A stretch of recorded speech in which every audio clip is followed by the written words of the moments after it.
Welcome to Oscar Films in 5 Minutes, breaking down the best of the Best Picture nominees. I'm Dan Drake, and in this video, we're looking at Sound of Metal by Darius Marder. What's it about? Is it worthy of Oscar nomination? And most importantly, is it worth your time? Let's put 5 minutes on the clock and a spoiler warning on the screen. Here we go. Sound of Metal tells the story of a heavy metal drummer whose life is thrown into freefall when he begins to lose his hearing. And let me tell you, being a musician myself who has slightly damaged hearing from loud music in cramped spaces, this movie is scary as hell. Sound of Metal is about the inevitability of change and learning to let go. This is a very deep, spiritual concept that I've found to be one of the most important lessons we can all learn in life, to accept the reality of what is, and to find a state of simple, non-judgmental awareness of our circumstances. Darius Marder directs the hell out of this, and Riz Ahmed just steals your heart and tramples all over it. Olivia Cooke is no slouch either. Their performances are incredibly believable, and the story they tell is just so tragic. Okay, you're it for me, Lou. You're my fucking heart. You're it for me. Okay, you gotta wait for me. And yet, beautiful.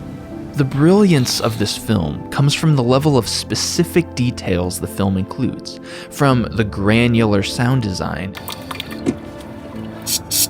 and the care and intention put into representing the deaf community, all the way to the insistence that Riz actually play the drums. The inclusion and accuracy of so many details actually makes the film more universal and therefore relatable to a wider audience. Ruben is an addict, and Riz Ahmed's performance is always buzzing with frantic energy, which is one of the reasons why I feel that Riz could actually win this year's Best Actor trophy. He can't sit or ever just be still. He's always striving for the next hit, be that a drug hit, a musician's high, or even the hit of the life he had before he lost his hearing. In one particularly moving scene, his mentor figure tells him the hard truth that he's not only a drug addict, but he's addicted to his old life. From where I'm sitting, you look and sound like an addict. No. It's not an addict.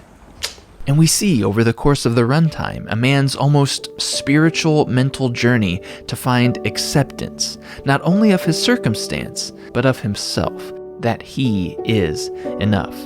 Put simply, the film is about acceptance of one's true identity as their circumstances, surroundings, and community changes throughout life. To illustrate this, his mentor figure in the film asks him to just sit in a room. This poor donut can attest that Ruben just can't do it. Those who meditate understand immediately that it's one of the hardest but most rewarding things to attempt.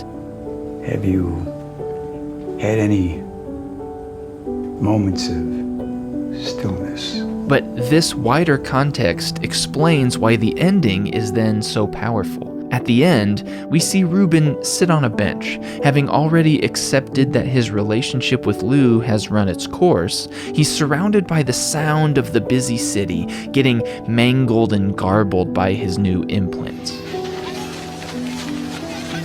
But instead of being frustrated by his circumstance or striving to get used to it, he takes out his implants and for the first time finally fulfills his mentor's exercise by just sitting still.